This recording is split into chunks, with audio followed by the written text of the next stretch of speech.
everyone, welcome to my channel. So for today's case I'm going to be talking to you about is Sarah Albone.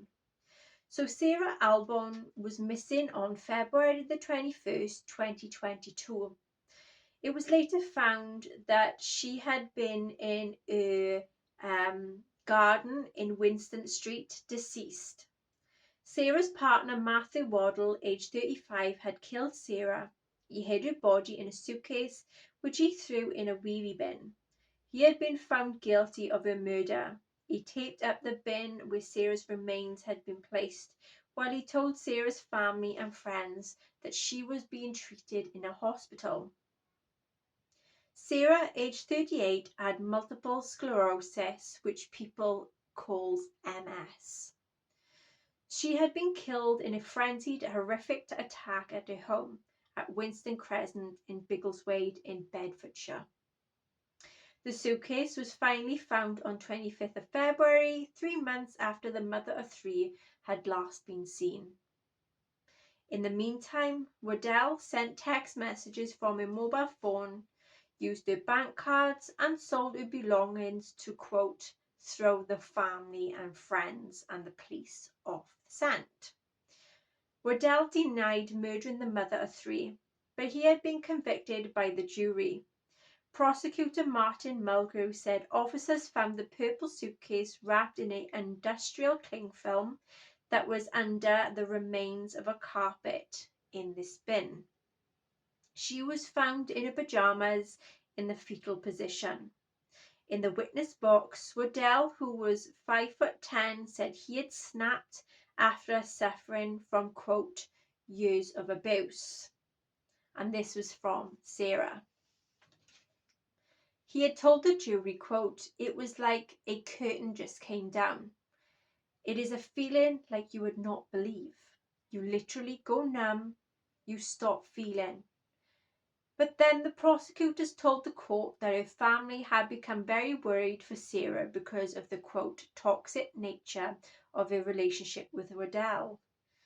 She was last seen in November, and over the following months, Waddell began then to imitate her in text messages to her friends and the family to cover up her disappearance, even asking for money. A friend received messages from someone purporting to be Sarah, claiming to be in a hospital and asking for cash, but suspected that something was wrong because of the grammar and the language that was used in these messages.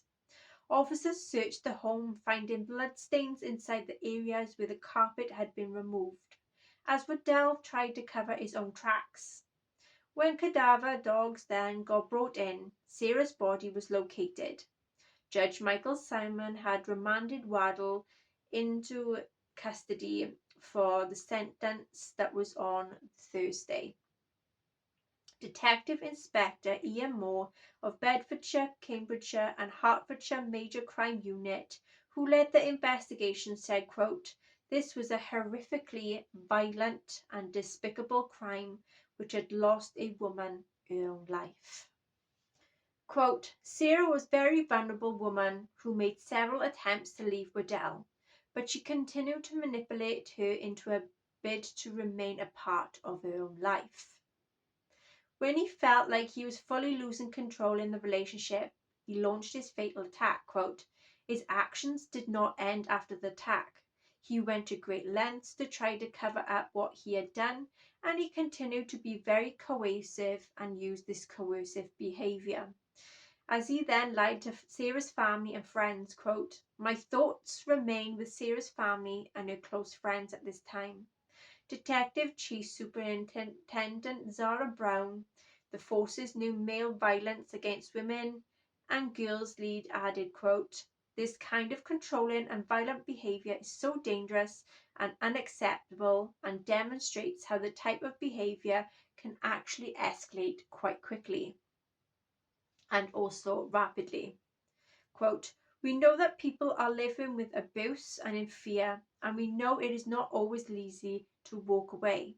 As a force, we will continue to advocate for the safety of women and girls by providing a safe space for women to report and also access some support. Okay then everyone, so that is the case of Sarah Albone. This is a very sad and sadistic type of case, especially for a woman that has disabilities. She had MS, which is multiple sclerosis, and she had endured so many abuse in her life. It is absolutely ridiculous. Okay then everyone, until next time, take care and see you on the next one. Bye bye.